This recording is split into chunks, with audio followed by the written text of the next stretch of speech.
C'est l'heure des informations sur Speedline TV. Mesdames et messieurs, bonsoir et bienvenue dans ce journal.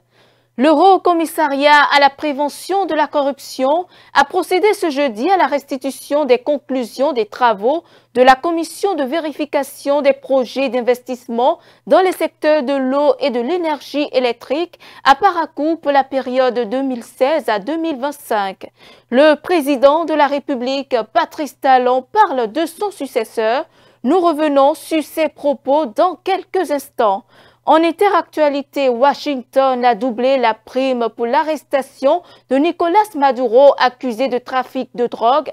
Le président avait été jugé illégitime par les autorités américaines en janvier dernier.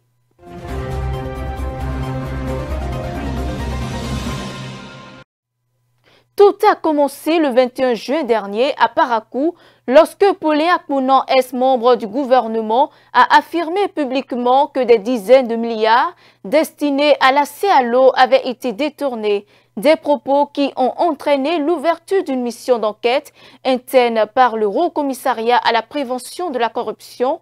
L'institution a rendu public ce jeudi les conclusions de son enquête.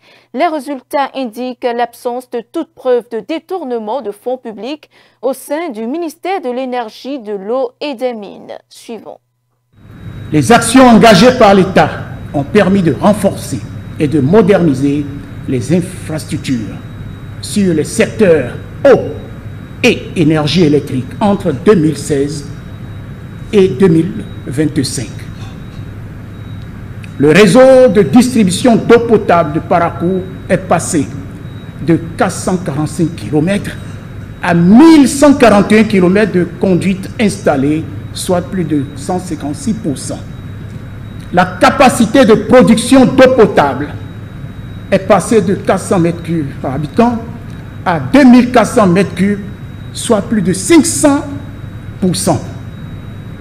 Le nombre d'abonnés à l'eau potable est passé de 16 537 à 28 193, soit plus de 170%. Des forages additionnels ont été réalisés en zone périphérique pour améliorer l'accès à l'eau potable dans les quartiers non raccordés au réseau SONEB.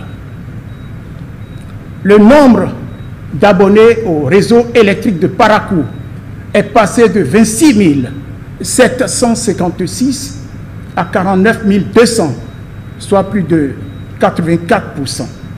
La capacité de production locale d'électricité de 12 MW a été rétablie. Sur le plan de la gouvernance administrative et financière, la Commission a noté un manque de pertinence dans la définition des besoins inscrits au plan de passation des marchés du ministère de l'eau et de l'énergie. Une insuffisance de personnel qualifié au sein du secrétariat permanent des marchés publics du ministère de l'énergie, de l'eau et des mines. Une instabilité récurrente à la fonction de personnes responsables des marchés publics au sein du ministère. Plusieurs autres faiblesses ont été identifiées dans la lourdeur des procédures de passation des marchés au niveau local, retardant l'exécution des travaux, notamment en raison de la lenteur dans l'ouverture des voies d'accès. Mesdames, Messieurs, à la lumière de ces constatations, la Commission a formulé plusieurs recommandations essentielles pour renforcer la gouvernance et la transparence dans la gestion des projets. Il s'agit notamment de réformer les procédures de passation des marchés publics pour améliorer la célérité et la transparence et favoriser l'accélération de la viabilisation des quartiers périphériques. Il urge de créer des unités focales anticorruption au sein du ministère pour une alerte précoce. Ces mesures visent à garantir que les bénéfices des projets atteignent véritablement les populations dans les meilleurs délais. Je tiens à souligner que l'engagement du Haut Commissariat à la prévention de la corruption à promouvoir la transparence et la bonne gouvernance reste inébranlable. Nous continuerons à travailler avec tous nos partenaires, qu'ils soient institutionnels, techniques, financiers ou de la société civile, pour prévenir la corruption, garantir l'utilisation efficiente des ressources publiques et renforcer la confiance des citoyens dans les institutions de la République. Qui sera le dauphin du président Patrice Talon à la présidentielle de 2026? À mesure que l'échéance électorale approche à grands pas, c'est une question que se posent de plus en plus les observateurs de la vie politique béninoise. La question a été adressée à Patrice Talon lors de sa rencontre avec la jeunesse béninoise à la présidence de la République. Suivons-le. Oui, moi, je n'ai pas de dauphin. Malheureusement. Mais, je veux regarder parmi les gens, ceux qui sont ici, ceux qui ne sont pas ici, ceux qui sont vous et consorts, je vais regarder. Et puis je vais dire, mais, comme j'ai des amis, j'ai des parents, j'ai des voisins, j'aime les Béninois, les concitoyens, et à moi-même aussi, je veux que le Bénin, demain, me donne du bonheur, du plaisir, plus que j'en ai connu même dans le passé. Donc je vais être attentif à ceux ou celui qui sera capable de faire encore mieux que moi.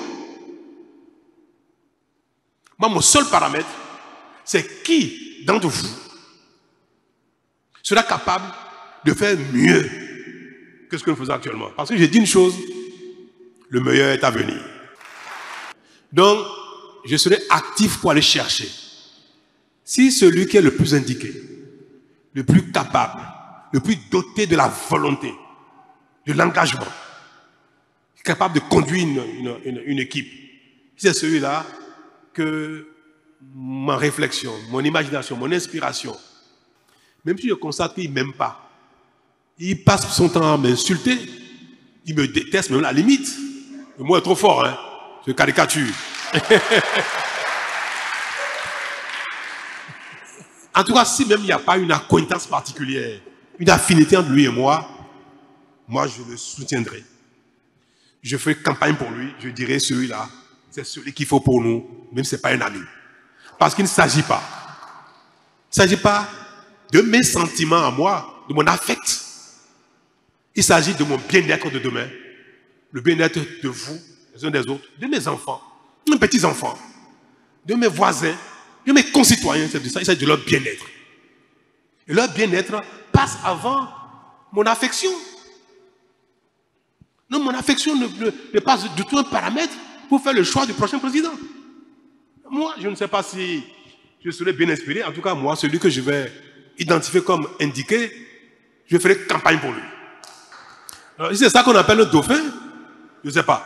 En général, le dauphin, ce n'est pas tellement ça, c'est celui qu'on tient, qui est proche de vous, qui est votre ami, qui est protégé, et que vous voulez promouvoir quoi qu'en soit.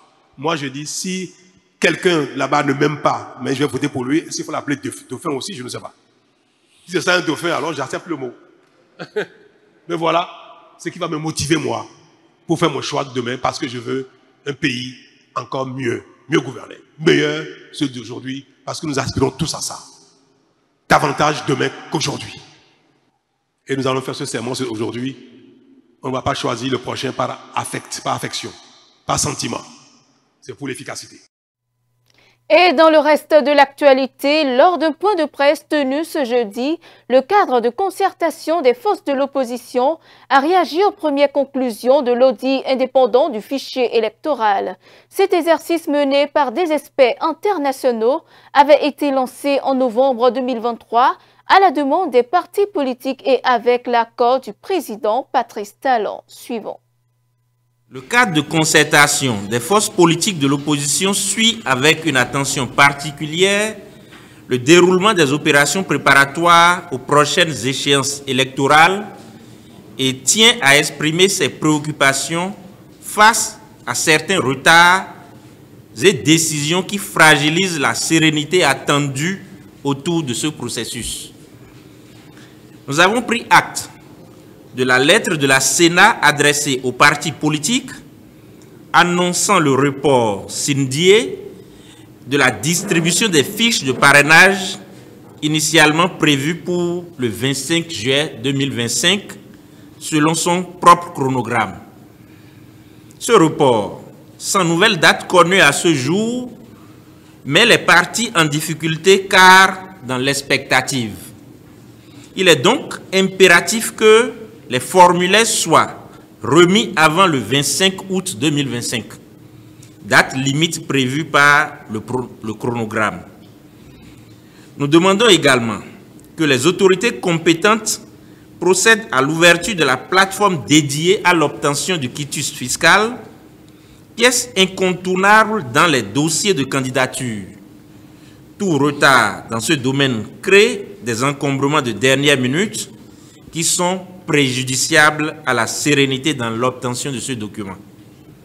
Par ailleurs, l'ouverture récente des canaux numériques permettant aux citoyens de vérifier et de modifier leur centre de vote par l'Agence nationale d'identification des personnes, ANIP, et l'annonce de leur déploiement dans les 546 arrondissements de notre pays répond à la demande que le cadre a formulée à leur endroit. Nous nous en félicitons et demandons à l'ANIP de prendre toutes les dispositions pour rendre effectif ce déploiement. Nous saluons également la finalisation des travaux concernant l'audit du fichier électoral réalisé par les experts internationaux recrutés par le comité de pilotage, dont les premières conclusions confirment l'existence de plusieurs insuffisances à corriger pour fiabiliser l'outil. Nous prendrons la parole les jours à venir afin d'éclairer l'opinion publique sur les recommandations faites par les experts lorsque le rapport final nous sera présenté par le comité de pilotage. C'est parce que nous avons déjà été victimes que nous élevons aujourd'hui la voix. Nous avertissons maintenant pour que demain, personne n'ait à se lamenter. En conséquence, nous appelons la Sénat, l'ANIP, la DGI et toutes les parties prenantes à faire preuve de rigueur, de transparence et de diligence pour garantir un processus électoral crédible, équitable, inclusif et à la hauteur des attentes démocratiques du peuple béninois. En interactualité au Cameroun, le principal opposant, Maurice Kamto, a vu sa candidature pour l'élection présidentielle du 12 octobre rejetée par la Cour constitutionnelle. Dans une vidéo partagée ce jeudi sur sa page Facebook, il a dénoncé un rejet arbitraire de sa candidature. Le reportage. Au Cameroun, le principal opposant Maurice Kamto, écarté de la présidentielle du 12 octobre prochain, dénonce un rejet arbitraire de sa candidature, orchestré selon lui par le régime du président Paul Biya, au pouvoir depuis 43 ans. La décision de m'écarter de l'élection présidentielle de 2025 a été prise de longue date par le régime RDPC. Ce régime n'a jamais supporté que nous ayons éviter le gros piège politique des élections législatives et municipales de 2020 en choisissant le boycott. Le régime voulait détruire le MRC à travers ces élections et ne nous a jamais pardonné d'y avoir échappé. Dès lors, la campagne de diabolisation du MRC et de son président national était lancée et la décision d'empêcher ce dernier par tous les moyens de prendre part à l'élection présidentielle de 2025 était prise. La Cour constitutionnelle a rejeté mardi dernier son recours, en cause un doublon de candidature sous la bannière du Manidem, le parti avec lequel Maurice Kamto espérait se présenter à l'élection. La justice et les CAM, le pouvoir en place à travers le ministère de l'administration territoriale notamment, qui a été de tous les mauvais coups contre nous, vous ont trahis sans état d'âme. La communauté internationale notamment l'Organisation des Nations Unies, qui a signé une convention secrète avec Elecam le 9 mai 2025, prétendument pour garantir la transparence de l'élection présidentielle de 2025, vous a trahi. Cette communauté internationale, si prompte à se montrer aux côtés de la dictature qui écrase le peuple camerounais, ne s'est pas senti concernée par le crime politique du régime RDPC contre notre peuple. L'ancien candidat malheureux à l'élection de 2018 accuse également le gouvernement d'avoir repoussé les législatives et municipales prévues en février dernier pour empêcher le MRC de regagner des sièges. Au Kenya, un avion ambulance s'est écrasé ce jeudi sur une zone résidentielle de Kiambu en périphérie de Nairobi, provoquant la mort d'au moins 6 personnes et la destruction totale de plusieurs maisons. L'appareil en feu avant l'impact transportait 4 personnes à bord, toutes décédées. 2 habitants ont également perdu la vie, tandis que d'autres ont été grièvement blessés. Suivons. Au Kenya, au moins 6 personnes ont trouvé la mort lorsqu'un avion ambulance s'est écrasé sur des habitations à Nairobi. Selon les autorités, ce jet de taille moyenne, un Cessna Citation XLS, venait de décoller d'un petit aéroport de la ville à direction de Somaliland. Aujourd'hui, quelque chose d'inattendu s'est produit ici. Nous avons entendu une explosion alors que nous étions au niveau des taxis et quand nous sommes arrivés ici, nous avons découvert qu'un avion s'était écrasé. Il y avait une énorme flamme dont on ne pouvait même pas s'approcher. Plus qu'un tas de débris sur les lieux du crash. Selon des témoignages rapportés par les médias sur place, l'avion aurait pris feu en plein vol. Dans un autre incident ailleurs dans le pays, au moins 6 personnes sont mortes à la suite d'une collision entre un train de marchandises et un bus de la Kenya Pipeline Company à la jonction des Morendat à Naivasha. Pour l'heure, aucun détail officiel n'a été fourni par le gouvernement kenyan.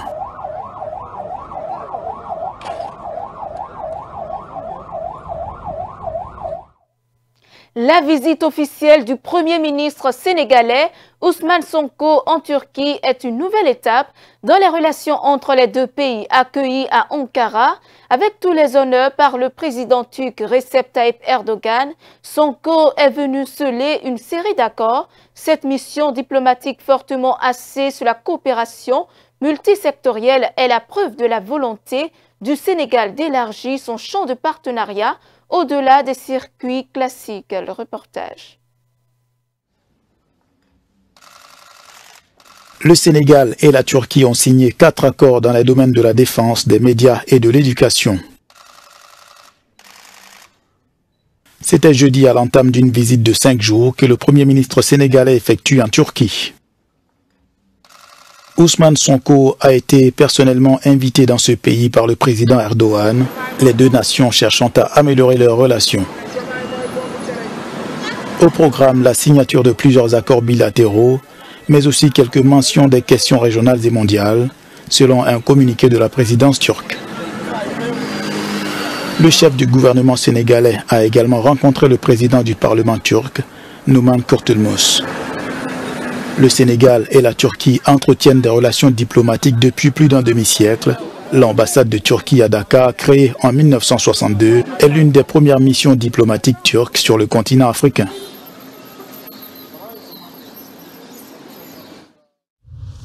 Il s'agit de la prime de la plus importante de l'histoire des États-Unis, le double de celle qui était offerte pour toute information menant à la capture d'Oussama Ben Laden.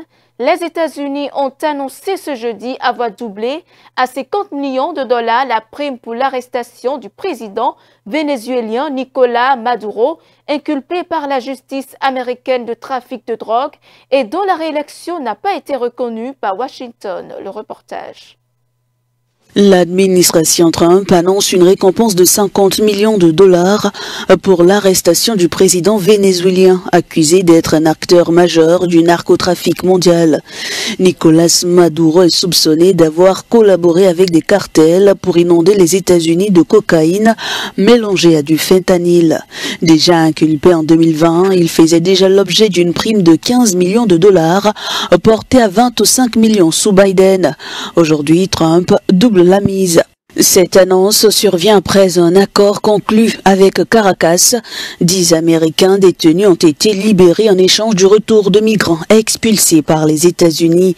Peu après, Washington autorisait Chevron à reprendre ses activités au Venezuela malgré les sanctions. La réponse de Caracas ne s'est pas fait attendre. Le ministre des Affaires étrangères qualifie la récompense de pathétique, accusant Washington de mener une opération de propagande. Malgré la pression internationale, Nicolás Maduro reste solidement en place, défiant Washington et ses alliés.